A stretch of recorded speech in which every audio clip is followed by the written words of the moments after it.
hari berganti, tidak lagi pakai burung, dimasukkan ke dalam botol kaca. Salamkan cintaku padanya. Yang diharapkan supaya ini botolnya ke Pulau Jawa, nyas ke Afrika. Akhirnya berubah.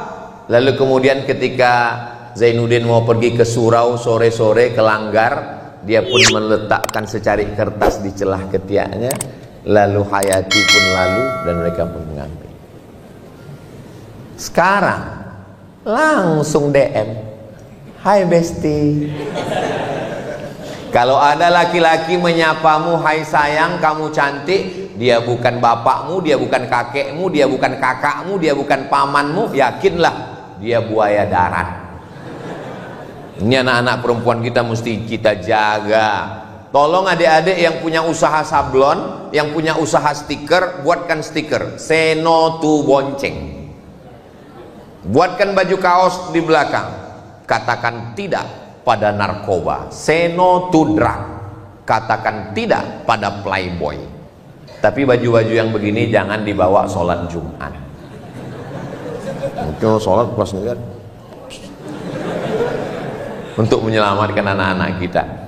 Kadang anaknya sudah ngaji, malah orang tuanya. Dulu disebut kenakalan remaja, sekarang kenakalan orang tua. Orang tuanya nanya, kamu udah punya pacar? Belum. Hari gini nggak punya pacar, apa kata dunia? Lingkungan kita tidak mendidik, tontonan kita tidak jadi tuntunan, telinga tidak memberikan nasihat. Saya untuk ngomongnya dalam masjid pun malu, untuk mengucapkannya di depan Habib, di depan Kiai pun rasanya nggak sopan. Tapi ini kenyataan. Apa lagu yang didengar? Kucing garong, Keong racun, Cinta Satu Malam, Selimut Tetangga, Sepia, Pulang-pulang berbadan dua. Itu zina semua. Kenapa terpikir bagi mereka untuk membuat lagu-lagu setan, lagu-lagu maksiat, lagu-lagu kumpul kebo ini? Kenapa terpikir? Wa inna syayatina la yuhuna ila awliyaihim. Setan-setan mengirimkan signal kepada wali-wali mereka. Kenapa lagunya bagus ya? Kenapa syairnya indah ya? Padahal mengajak perbuatan zina. Ini adalah bisikan-bisikan setan yang merusak. Mudah-mudahan Allah menyelamatkan anak-anak kita insyaallah. Makanya kalau ada solawatan, ada zikir, ada itu semua. Tala'al badru alaina min saniyatil wada wajaba syukru alaina mada'a lillahi da ayyuhal mab'utsu fina ji'ta bil amril muta' ji'ta syarraftal madinah marhaban ya khairada. Allahumma salli ala Sayyidina Muhammad. Guru kita semua, Fadhil Ustaz Luqmanul Hakim dari Pontianak. Beliau ini mengasuh 700.000 santri yang dapat beras setiap bulan dari gerakan infak beras yang dikutip ke rumah-rumah melalui program penggeraknya namanya Paskas, Pasukan Amal Soleh. Jadi yang belum ada jodoh segera merapat ke Ustadz Luqman, karena santrinya 700.000 orang. Bayangkan, Ustadz Somad katanya nggak boleh nikah sekampung. Ya nggak boleh, terlalu banyak. Apalagi satu pondok. Saudara yang dimuliakan Allah Subhanahu wa taala, Ustadz Luqman sekolah agama, tamat dari Gontor, melanjutkan pendidikan ke IIU International Islamic University, menikah, punya anak. Saya tamat pondok, melanjutkan sekolah agama. Banyak orang takut anaknya sekolah agama. Banyak mertua takut menerima calon mantu kalau anaknya sekolah agama. Kamu mau minang anak saya? Iya. Titelnya apa? SH, welcome. Kamu titelnya apa? SE, melebu.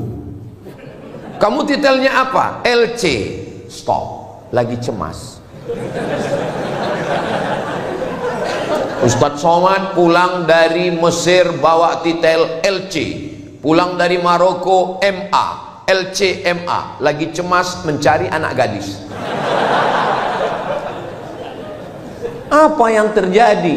Makanya kalau ada orang tua, calon mertua yang nggak mau nerima karena anaknya taat beragama, karena dia sekolah pesantren, karena dia dai, maka tolong bawa dia ke rumah sakit, periksa, scan, jangan-jangan lambung dengan otaknya berdekatan. Sengaja Allah ciptakan jauh jaraknya. Otak letaknya di atas, lambung letaknya di bawah, supaya kita jangan hanya mikir lambung. Makhluk yang otaknya dekat dengan lambung, udang, maka disebut dengan, enggak ada saya ngomong begitu. Saudara yang dimuliakan Allah Subhanahu wa taala, iyakunu fuqara, kalau calon mantumu itu susah, yunihimullah, Allah yang akan mengkayakan dia. Susahkah bagi Allah? Innama amruhu idza arada syai'an ayyaqula lahu kun. Pepatah orang kampung saya, banyak orang sekarang nggak mau anaknya dikasih makan di piring, malah lebih mau makan di daun. Dipinang bagus-bagus nggak mau, didatangi baik-baik nggak mau. Laki-laki bisa jadi jahat. Orang jahat itu siapa? Orang yang baik tapi selalu teraniaya. Itu kata Joker. Tanam pinang rapat-rapat agar puyuh tak dapat lari. Sudah kupinang gak dapat-dapat, kurayu-rayu kubawa lari. Akhirnya terjadilah apa yang terjadi. Kalau sudah terjadi, terpaksa orang tua menikahkan. Apa namanya? Nasi sudah jadi tai ayam.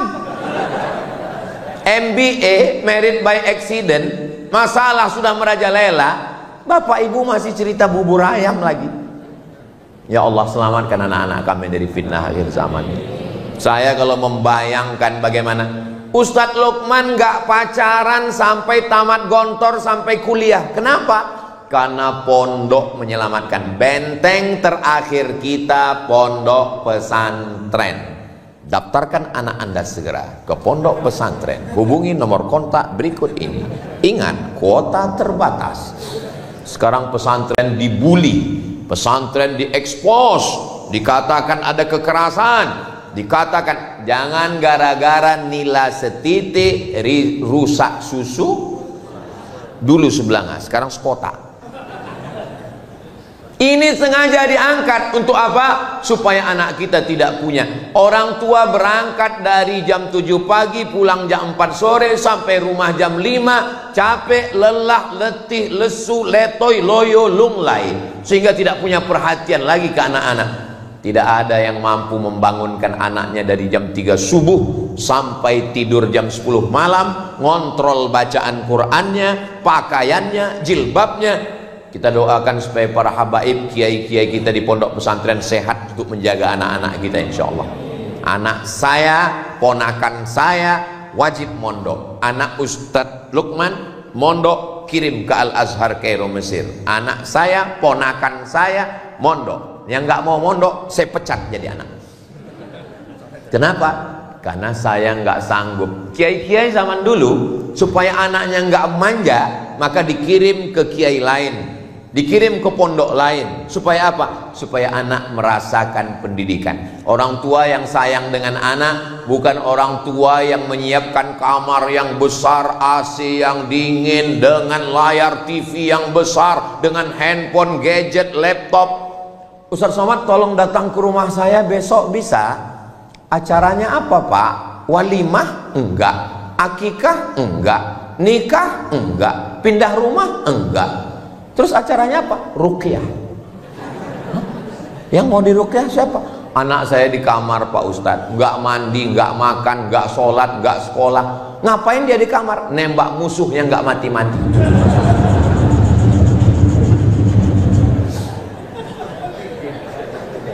Terus terang saya belum pernah membaca hadis u'izuka min game online. Siapa yang menyediakan kamar yang besar pakai AC lengkap? Saya, Pak Ustadz. Siapa yang masang wifi 24 hours? Saya, Pak Ustadz. Siapa yang belikan gadget dengan layar besar di kamar? Saya, Pak Ustadz. Sekarang anaknya kecanduan, siapa yang salah? Ustadz. Kita disalahkan. Kenapa orang tua membiarkan anak manja? Karena dia dulu menderita, dia tidak ingin anaknya susah. Akhirnya apapun yang diminta anak diberikan. Anak minta motor, diberikan. Motornya dipreteli, hilang semua, tinggal stang sama mesin. Speedometer nggak ada, knalpot disunat, dipotong semua, lewat depan masjid. Ghairil maghdubi alaihim waladdallin. Didoakan sama jamaah, mampus. Amin. Ya kalau mati, kok setengah mati? Maka setelah anak dinikahkan, menangis ibu. Ini mempelai laki-laki, ini mempelai perempuan, ini kedua orang tua sebelah kanan, sebelah kiri. Nangis si mempelai perempuan, ibunya nangis. Ibu nangis kenapa? Tanggung jawab saya sebagai orang tua sudah lepas, Pak Ustadz. Anak saya sudah nikah. Kata siapa? Kata siapa tanggung jawab ibu lepas? Tolong nanti ibu kalau kebetulan jadi mempelai, mendampingi mempelai jadi orang tua, jangan asal-asal nangis. Saya dikirim beberapa video waktu sungkem itu, orang tuanya nangis, yang lain bukan nangis. Kenapa? Bulu matanya copot. Dapat videonya? Kalau nggak dapat nanti saya kirim. Siapa yang mengatakan tanggung jawab bapak sama ibu berakhir setelah akad nikah? Akad nikah acara yang sakral, yang suci, yang bersih di masjid. A'linu hadzal nikah. Nikah jangan diam-diam, buat iklannya, istiharkan, buat walimahnya. Aulim walau bisyatin. Ta'al, sini wahai Abdurrahman bin Auf, kamu nikah ya? Iya ya Rasulullah. Karena di tangannya ada atharus sufrah, kuning-kuning bekas za'faran. Kamu menikah? Iya. Kenapa enggak ngundang-ngundang? Aulim walau bisyatin, buatlah selamatan walaupun hanya seekor kambing. Seekor kambing kalau di Arab itu undangannya 10 orang. Kalau seekor kambing. Kalau di kampung saya 1 RW. Apa maksudnya? Walaupun ngundang 10 orang, buat acara, baca doa, syukur-syukur ada hadrah, wadribu alaihi bidufuf, pukulkan kendang. Barakallah lakuma wa baraka alaikuma wa jama'a bainakuma fi khair. Setelah itu menikah bulan Januari, lalu kemudian nanti bulan Desember atau Oktober, Ustaz Somad datang ya acara akikah. Yang nikah Januari kemarin, alhamdulillah. Tapi sekarang jarang-jarang begitu. Nikah Januari, Mei diundang akikah. Loh, perasaan kemarin walimahnya Januari. Iya Pak Ustaz. Mei kok sudah akikah? Ini efisiensi Pak Ustaz. Mau gimana anak-anak kita ini? Enggak 1-2 jamaah nanya, gimana hukumnya menikahkan, maaf, beribu maaf, 10 jari saya angkat 11 dengan kepala kepada Habib, kepada Kiai, mohon maaf, gak sopan, gak layak. Tapi ini kenyataan. Apa hukumnya menikahkan perempuan yang sedang hamil Pak Ustadz? Menurut mazhab Syafi'i, perempuan yang hamil nikahnya sah. Makanya Pak Kua nggak pernah nanya berapa bulan ya, nggak pernah. Maka dinikahkannya saja. Karena kita pakai kompilasi hukum Islam Indonesia. Yang jadi masalah bukan akad nikahnya, yang jadi masalah setelah anak lahir. Setelah anak lahir nggak boleh pakai bin bapaknya, binnya ke ibunya. Kenapa? Karena itu bukan anak dia. Ini anak saya Pak Ustadz. Sudah tes DNA ke Singapura, ini anak saya. Dalam penetapan nasab nggak bisa pakai DNA. nggak bisa menetapkan nasab. Tapi ini anak saya, nggak bisa. Kenapa nggak diakui? Karena kertas nggak diakui KPU, nyoblos sebelum hari H. Sampai di sini paham? Kalau bapaknya, tolong fokus ke yang kedua. Kalau bapaknya meninggal, si anak nggak dapat warisan. Kalau si anak meninggal, si bapak nggak dapat warisan. Yang paling mengerikan, ternyata si anak perempuan 20-25 tahun akan datang, dia mau nikah, kamu nggak bisa mewalikannya karena kamu bukan bapaknya. Itu yang paling menyakitkan. Mau jujur takut, mau ngaku nggak enak, mau dinikahkan nikah nggak sah. Jalan solusinya gimana? Ngomong ke Pak Kua, Pak Kua, mohon maaf, nanti saya pura-pura mencret ya. Kata Pak Kua, bukan kau yang pertama, yang lain gitu juga. Akhirnya Pak Kua yang menikahkan. Zawwajtuki, aku nikahkan engkau, bima wakkalani fulan, karena si fulan. Nggak ada yang mewakilkan, karena fasultanu waliyun man la waliyalaha. Sultan, wali hakim Pak Kua adalah menjadi wali bagi perempuan yang nggak punya wali. Bayangkan itu, pikirkan. Makanya zina ini efeknya multi efek, sistemik, efek domino. Batu domino kalau disusun senggol satu, runtuh semuanya, hancur semuanya. Laki-laki calon suaminya bisa curiga, kenapa enggak bapakmu enggak mewalikanmu? Ujung-ujungnya dia lihat, kenapa hidung kalian beda? Nauzubillah. Yang lalu-lalu apa boleh buat? Mudah-mudahan Allah mengampunkan. Yang akan datang kita perbaiki bersama. Kita selamatkan anak-anak kita ini, insya Allah. Selamat dari perbuatan. Lalu kemudian setelah anak lahir, ketika anak lahir, bisikan pertama di telinga sebelah kanan. Waktu anak saya lahir, Mizian Hazik Abdillah, waktu itu saya belum viral.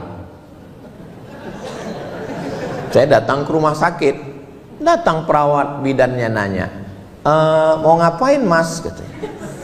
Saya nggak pakai peci. Saya kalau nggak pakai peci, pakai baju kemeja, disangka orang mahasiswa semester 7. Saya bilang, saya mau, anak saya baru lahir, kebetulan tanggal 1 Muharram. Saya lagi ceramah nyambut 1 tahun baru, pulang-pulang dia udah lahir. Maka tolong nanti bayinya dipegang begini, kepalanya di sebelah kiri, azannya di telinga kanan. Bisa azan kan katanya. Tapi alhamdulillah, artinya bidan-bidan kita walaupun dia nggak mondok, nggak sekolah agama, tapi sudah diajarkan ternyata mesti diazankan. Saya azankan. Azan untuk anak bayi nggak sama dengan azan masjid. Ini sekarang banyak yang ketukar-tukar ini. Azan yang mestinya untuk masjid dipakai untuk bayi. Kalau untuk masjid itu suaranya lantang, Allahu Akbar, Allahu Akbar. Kalau untuk bayi, Allahu Akbar, Allahu Akbar. Ini sekarang banyak yang untuk bayi dipakai ke masjid. Makanya orang nggak ke masjid. Pas ditanya, sampean orang lu ngonang masjid? Iku untuk bayi. Bisikan ke anak kita adalah asyhadu an la ilaha illallah. Masuk ke telinga, ditangkap oleh otak sampai ke tangkai jantung, masuk ke mata, masuk ke telinga, masuk ke tangan, masuk ke kaki, masuk ke sumsum, masuk ke otak. Kalimatu haqqin 'alaiha nahya wa 'alaiha namutu wa biha nub'atsu. Makanya ketika dia naik pesawat, ketika pesawat itu mulai goncang, yang keluar dari mulutnya adalah Allahu Akbar. Ketika black box, kotak hitam, pesawat meledak, kotak hitam ditemukan, diputar lagi. Apa teriakan mereka ketika dalam pesawat? Satu kalimat serentak, Allahu Akbar. Mudah-mudahan kita pun ketika mati itulah kalimat terakhir, insyaallah. Jangan sampai waktu kita mau sakaratul maut, pas didekatkan telinga teman tanya, bukan la ilaha illallah yang keluar, udah ngopi belum? Saudaraku yang dimuliakan Allah Subhanahu wa taala, nampaknya simpel sederhana, tapi itu ajaran Islam. Setelah anak lahir diambil kurma, lalu dikunyah airnya, dimasukkan ke mulut bayi, namanya tahnik. Ingat baik-baik, pakai hak, tahnik. Ini banyak nih yang belum ngaji, baru-baru hijrah. Ustaz Somad tolong anak saya di teknik. Tahnik, emang teknik sipil? Tahnik. Datang Asma membawa anaknya Abdullah ibnu Zubair ibnu Al-Awwam, anak pertama yang lahir setelah hijrah di Madinah. Nabi mengunyahkan kurma. Dan anak-anak kita biasanya kalau ditanya, kenapa dikasih kurma? Kenapa dikasih cairan kurma? Jangan nanya-nanya, itu sunnah Nabi. Jangan nanya Bani Israel. Banyak tanya Yahudi. Diteliti oleh Ain Shams University Kairo, ternyata tempat yang paling nyaman, adem, ayem, tentrem adalah rahim. Bayi ketika berada di dalam rahim, walaupun di Afrika Utara itu cuacanya cuma dua, panas dan panas sekali, tapi bayi tetap tenang. Walaupun ibunya mengandung di kutub selatan, nggak ada bayi yang keluar jadi es batu. Tapi begitu dia keluar ke dunia, maka dia menggigil kedinginan. Untuk menghangatkan badannya, apa mau dikasih bandrek? Maka dikasih cairan kurma. Itulah mukjizat Nabi Muhammad sallallahu alaihi wasallam. Siapa yang akan menjelaskan itu? Anak-anak muda kita dari Fakultas Kedokteran, insyaallah. Amin ya rabbal alamin. Lalu setelah itu, kullu mauludin murtahanun bi aqiqatihi. Anak yang lahir ini tergadai. Kalau STNK BPKB kita tergadai, ada uang, kita tebus. Surat tanah kita tergadai, kita tebus.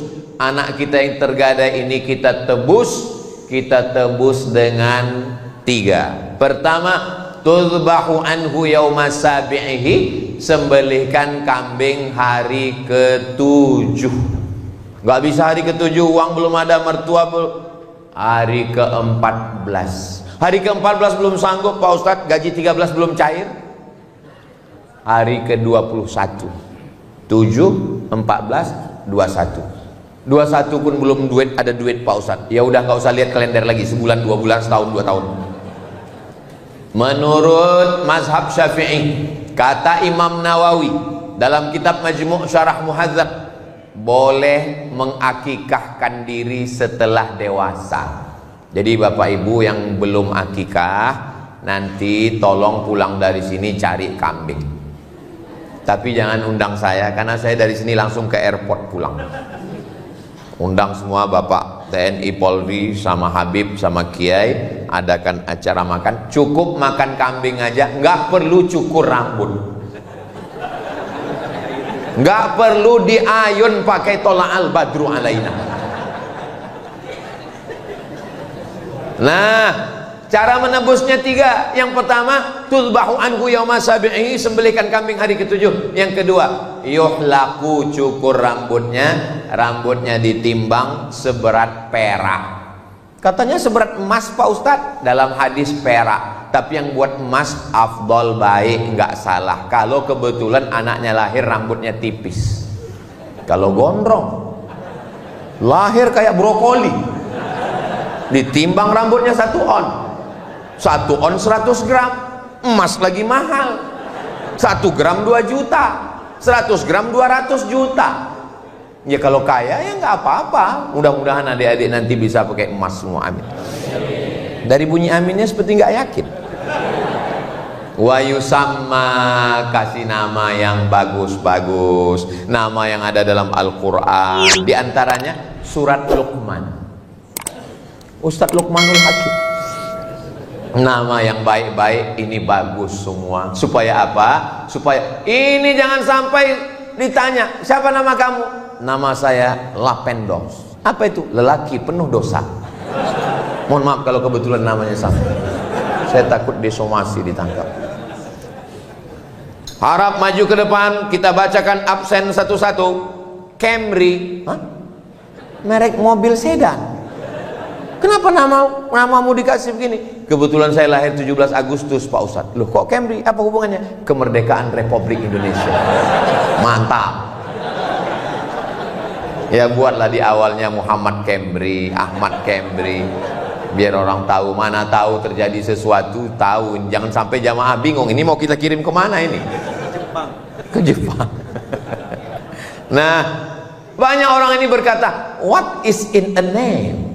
Apalah arti sebuah nama? Dalam Islam nama itu adalah doa, nama adalah keberuntungan. Nama-nama yang tidak baik diganti Allah dengan nama yang baik-baik. Saya dikasih nama Abdus Somad. Awalnya dulu nama saya dikasih kakek saya. Itulah orang dulu. Saya tanya, yang ngasih nama saya siapa, Mak? Yang ngasih nama kamu kakekmu. Ibu saya merasa nggak ngerti, nggak tahu apa-apa. Dia nanya. Orang sekarang nggak mau nanya, buat sendiri. Pakai ilmu apa? Cocokologi. Nama suami, nama istri gabungkan. Nama suami Sulaiman, nama istri Toibah, nama anak Letoy. Mohon maaf Pak Sulaiman. Apa ini? Kita punya kiai, kita punya habib, tanya kira-kira nama yang baik untuk anak saya siapa? Nama saya dulu pertama kali dikasih mbah saya, kakek saya dikasih nama Solah. Bagus, Solah pakai H. Solah artinya baik. Tapi di kampung saya orang Melayu, Solah itu nama ikan. Kata ibu saya, masa dipanggil ikan gitu? Nama yang lain lah, Pak. Akhirnya dikasih nama. Waktu itu qori yang terkenal di Mesir, Syekh Abdul Somad, Abdul Basit Abdul Somad. Maka dikasih Abdul Somad. Waktu saya kuliah di Mesir, setiap ditanya orang, Ismake, what is your name? Abdul Somad. Masya Allah Syekh, kata dia. Saya yang khawatir. Takut disuruh ngaji. Nama ini penting. Lalu kemudian setelah itu apa lagi? Diajarkan membaca. Ayyu'allimahul kitaba idza aqala. Diberikan dia pendidikan yang baik. Man ala salasa banatin, siapa yang membesarkan mendidik 3 anak perempuan, fa'addabahunna, diberikan pendidikan yang baik, wa zawwajahunna, dinikahkan dengan orang baik-baik, wa ahsana ilaihinna, buat baik sampai mati meninggal dunia, falahul jannah, maka surgalah baginya. Mudah-mudahan kita mendapatkan kunci surga dengan membesarkan anak-anak kita ini, insyaallah. Yang kaya raya hartanya tinggal, pejabat jabatan tidak lama, paling lama 2 periode, itu pun kalau tidak ditangkap KPK. Tapi kalau punya anak yang soleh, bangun dia di tengah malam dan berdoa, Rabbil firli wali walidayya warhamhuma kama rabbayani shaghira. Sekarang di pintu-pintu masjid, di pintu-pintu mall ditulis ada namanya QRIS. QRIS. QRIS. Cara bacanya gimana sebetulnya? Kris. Q-nya quick. Quick artinya cepat. R-nya response.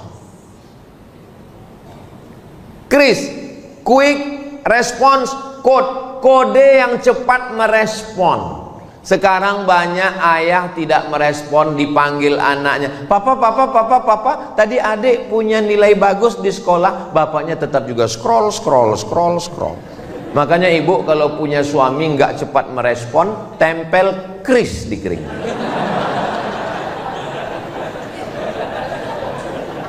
Bapak dari pagi berangkat jam 7 sudah masuk kantor, dagang, bisnis, ke mall, kerja, pulang jam 5 sore. Habis itu azan maghrib, sholat maghrib di masjid, langgar surau musola sampai isya, pulang ke rumah sudah jam 8. Punya waktu dengan anak tinggal 3 jam, 9, 10, cuman 2 jam, 9, 10. Tolong handphonenya matikan. Quality time. Saya datang setiap provinsi, saya datang setahun cuman sekali, Jumat, Sabtu, Ahad, Senin. Ini tausiah saya yang terakhir, maksudnya untuk jadwal Jawa Timur. Habis ini saya langsung ke airport. Tapi setelah ini saya akan pulang ke rumah, saya akan menjadi seorang ayah, saya berlaku sebagai seorang suami, sholat subuh saya mengimami santri, habis itu bacakan kitab Jalalain, habis itu nanya santri satu-satu, saya akan bawa anak saya jalan-jalan, saya bawa mereka pergi, saya nyetir sendiri, saya pergi ke pasar belanja ikan sama istri saya. Gimana caranya Ustaz belanja ikan? Apa orang nggak tahu? Saya pakai masker, saya pakai kacamata hitam. Ustaz Somad ya? Mirip, saya bilang. Tolong. Ibu kerja di kantor, masuk pagi jam 7 berangkat dari rumah, jam 7.30 sudah apel, sampai makan siang dengan orang lain, masuk kantor lembur sampai sore, pulang ke rumah. Bersama suami orang 10 jam, dengan suami sendiri 2 jam. Apa kata orang Inggris? Witing trisno jalaran suko kulino. Cinta tumbuh karena sering bersama, jalan sama, satu kantor sama, tukar-tukaran nomor, berawal dari curhat, lama-lama nggak layak saya mengucapkannya. Kamu kenapa jalan sama dia? Kamu kenapa akrab dengan dia? Kamu kenapa tukar-tukaran nomor, tukar-tukaran video sama dia? Dia sudah macam abang saya, dia sudah macam kakak saya, dia sudah macam saudara saya. Berawal dari macam, berakhir dengan macam-macam. Waspadalah. Kenapa perempuan perlu perhatian? Karena dia makhluk yang memang minta. Perempuan itu dia mengingat kata-kata yang keluar dari mulut suaminya. Makanya Nabi memanggil ya Aish. Kenapa dia panggil ya Aish? Karena Aisyah suka sekali dengan panggilan itu. Ya Humaira.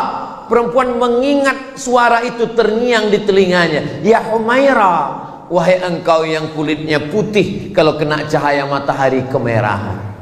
Ustaz, ya, saya boleh memanggil istri saya ya Humaira? Boleh. Pulang dari sini panggil ya Humaira. Tapi dia nggak putih, ya nggak apa-apa. Idkhalus surur, menyenangkan hatinya, membahagiakan dia. Kalau kamu nggak bisa bahagiakan dia dengan rumah yang besar, nggak bisa bahagiakan dia dengan perhiasan emas, bahagiakan dia dengan kata-kata. Buah hatiku belayan jiwaku, siang dan malam terbayang-bayang, makan tak kenyang, tidur tak lelap. Saya kalau ngomong gitu ke istri saya, buah hatiku, langsung dilanjutkan, hafal dia. Jangan laki-laki ini kadang terlalu jujur, pulang ke rumah manggil ya Hajar Aswad.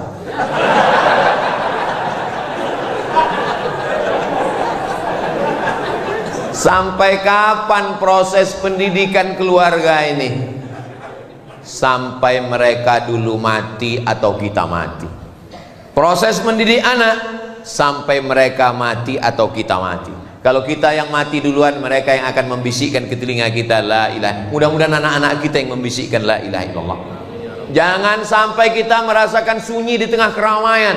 Kota metropolitan, penduduknya 5 juta, ramai hiruk pikuk, suara klakson non-stop. Tapi kita berada di ruang yang sepi di tengah keramaian. Ruang sepi itu bernama ICU. Memang tulisannya ICU, saya nggak bohong. Kenapa disebut ICU? Karena ICU, you don't see me. Aku ison dulu sampean orang ison dulu aku. Di ruang sepi sunyi itu, anak pertama luar kota, anak kedua keluar negeri, anak ketiga meeting, anak keempat surfing, anak kelima mancing. Siapa yang membisikkan ke telinga la ilaha illallah?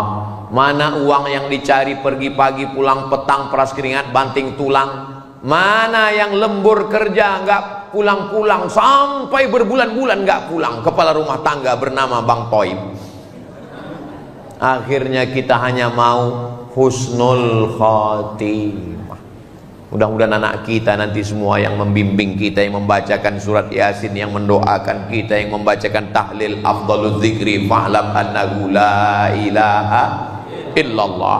Mereka mengantar jenazah kita, mereka yang memandikan. Makanya masjid-masjid tolong buat acara penyelenggaraan jenazah, tapi yang latihan itu yang anak-anak muda. Ini sekarang banyak di beberapa tempat yang latihan malah jamaah yang udah tua. Jangan, karena kalian yang mau dilaksanakan. Anak-anak muda ini, itu Pak Ustadz, penyelenggaraan jenazah itu berat Pak Ustadz, modalnya besar. Apa modalnya? Orang cuman keran air kok. Iya, tapi Pak Ustadz itu kan mesti ada bonekanya. Nggak usah pakai boneka, pilih salah satu yang malas sholat. Izin sama bapaknya, Pak, izin ya anak bapak nanti untuk praktek. Memang saya sudah lama nasihati dia, nggak cocok. Siram. Cara menyiramkan air ke jenazah. Nah, jenazah orang oleh guyu, orang nyuncung guyu. Nah, hanya sampai pengkafanan, jangan dikuburkan. Khawatirnya kita bercanda, malaikat serius. Saya yang memasukkan jenazah almarhumah ibu saya ke liang lahat, saya yang membuka talinya, saya yang membuka wajahnya, saya yang memiringkannya ke arah kiblat, saya yang menempelkan hidungnya ke tepi. Dulu engkau mandikan aku, engkau letakkan aku di anduk yang lembut, sekarang aku meletakkanmu di atas liang lahat tanah. Dulu kalau aku menangis, kau letakkan tanah liat, kau letakkan bantal yang lembut di atas kasur yang wangi. Hari ini apa yang kubalaskan? Ku letakkan di tengkukmu tanah liat yang keras, yang bau. Tapi saya puas. Kenapa? Karena saya sempat datang. Jadwal waktu itu di Pulau Madura, tanggal 18 Maret 2019. Saya bilang, kalau pesawat ini cepat saya sampai, tunggu saya. Tapi kalau tidak, apa boleh buat? Alhamdulillah saya sempat sampai. Saya mengimami sholat jenazah. Saya mengantarkan, saya dengan adik saya, dengan sahabat saya, kami turun bertiga. Kami yang meletakkannya ke bawah. Setelah itu saya naik ke atas, saya membacakan talqin, saya mendoakan. Sampai hari ini sejak beliau wafat, tidak pernah putus pembagian sembako 300 paket. Karena itu yang kami mampu. Dan sekarang membangun masjid, insya Allah tak lama lagi peresmian Masjid Hajjah Rohana. Mudah-mudahan, saya cerita ini tidak ingin macam-macam. Saya cuma ingin supaya adik-adik saya, sahabat-sahabat saya, kalau ibu kalian masih hidup, ayah kalian masih hidup, bahagiakanlah mereka. Saya dulu nggak pernah punya cita-cita apa-apa. Ketika ditanya, Ustadz nanti mau jadi apa? Enggak. Yang penting aku kuliah, dapat ijazah, mau jadi dosen, dapat gaji, membahagiakan orang tua. Hanya itu saja. Bahagiakanlah orang tua. Karena kalau dia udah nggak ada lagi tempat kita bisa bercerita. Dulu kalau saya pulang begini, saya akan cerita, Mak, ini ada sorban dari Jawa Timur. Mak, aku dapat cincin. Mak, aku dapat parfum. Dia akan buka parfum itu, dia cium, oh wangi ya, cincin kau cantik ya, bagus ya. Sekarang nggak ada. Bercerita ke istri, ke anak, ya, tapi rasanya tak sama. Maka kalau ibu kalian masih ada, ayah masih ada, bahagiakanlah, senangkanlah mereka. Siapa yang membahagiakan orang tuanya, menjadikan orang tuanya seperti raja-raja, maka insya Allah, Allah akan buat rezeki dia pun sama seperti rezeki raja-raja. Bukan hadis Nabi, dapat saya di grup WhatsApp. Tadi saya mulai jam 8 kurang 15, sekarang sudah jam 9 kurang 20. Jadi ini sudah melanggar kode etik jurnalistik. Mestinya kalau saya dengan Ustadz Lukman itu pembagian waktunya 30 menit. Mudah-mudahan apa yang saya sampaikan ini menjadi pelajaran buat saya sendiri. Mudah-mudahan keluarga kita semuanya sakinah, mawaddah, warahmah. Madiun lemahe teles, matur nuwun Allah sing bales. Itu lama saya ngafalnya itu. Dikasih sama Habib Muhammad bin Anis. Jangan kemana-mana, kita lanjutkan setelah yang satu ini. Ini yang pantun asli dari saya. Menangkap puyuh di Bukit Selasi. Thank you dan terima kasih. Ustadz Luqmanul Hakim, guru kita semua, nasihat-nasihat beliau, kata-kata hikmahnya dari lubuk hati yang paling dalam, insya Allah menjadikan keluarga kita, rumah kita sebagai surga-surga kita di dunia nanti insya Allah. Terima kasih. Wassalamualaikum warahmatullahi wabarakatuh.